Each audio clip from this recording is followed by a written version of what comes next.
On her 35th birthday, my wife Elise sat across from me at our polished oak dining table, her eyes glinting with a strange restless fire as she whispered, "I want more freedom."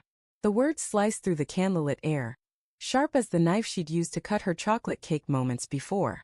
My fork froze mid-bite, the rich frosting turning bitter on my tongue. Freedom? The room, warm with the scent of vanilla and wax, felt suddenly claustrophobic, the walls pressing in as her request echoed in my skull.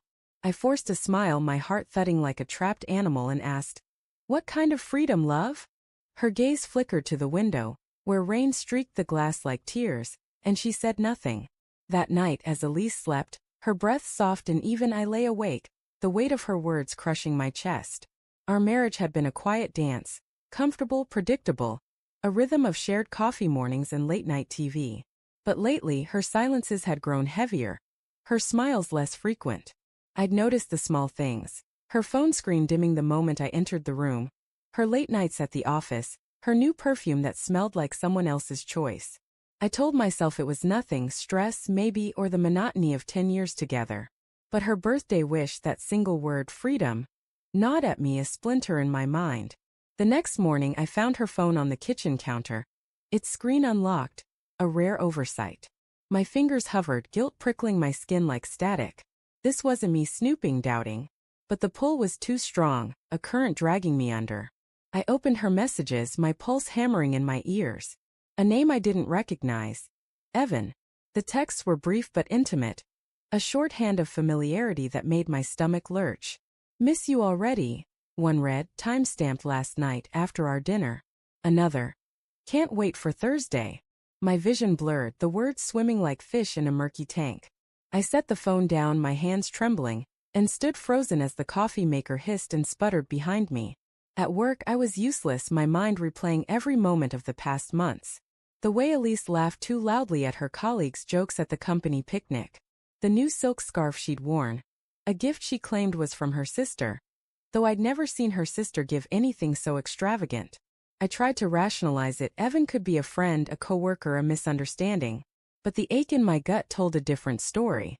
I Googled his name, cross-referencing her company's website. Evan Caldwell, marketing director. Handsome, sharp-eyed. The kind of man who wore confidence like a tailored suit. My throat tightened as I imagined him with her, their hands brushing, their secrets shared in stolen moments. That evening I cooked dinner, her favorite lemon herb chicken, the kitchen filling with the bright, tangy scent.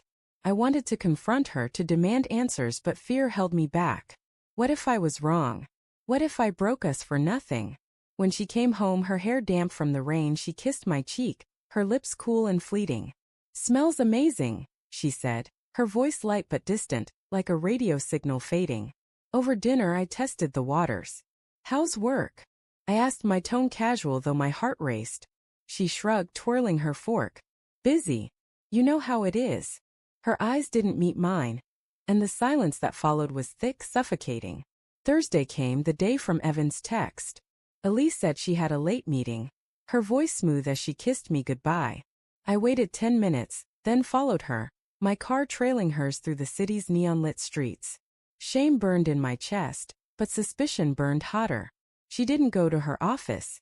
Instead, she parked outside a sleek downtown bar, its windows glowing amber.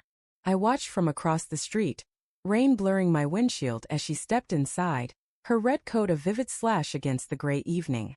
Minutes later, a man, Evan, unmistakable from his photo, joined her. They sat close, her hand on his arm, their laughter carrying through the open door. My world tilted. I wanted to storm in, to scream, to shatter their cozy scene, but my body wouldn't move. Instead, I drove home, the city lights streaking like comets in my vision. In our bedroom I found her journal, tucked beneath her sweaters. I hadn't known she kept one. The pages were filled with her neat handwriting, confessions spilling out like blood from a wound. She loved Evan. She felt alive with him, free in a way she hadn't with me in years.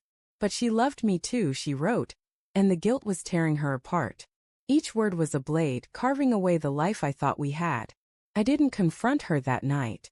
Instead, I spent hours drafting a divorce contract, my hands shaking as I typed. It was cold, legal, final, a gift of the freedom she'd asked for. When she came home, smelling faintly of whiskey and his cologne, I handed it to her without a word. Her face crumpled, confusion giving way to horror as she read. "What is this?" she whispered, her voice breaking. "You asked for freedom," I said, my own voice raw, barely audible. "I saw you with him, Elise." "I know." She sank to the floor, sobbing, her excuses tumbling out.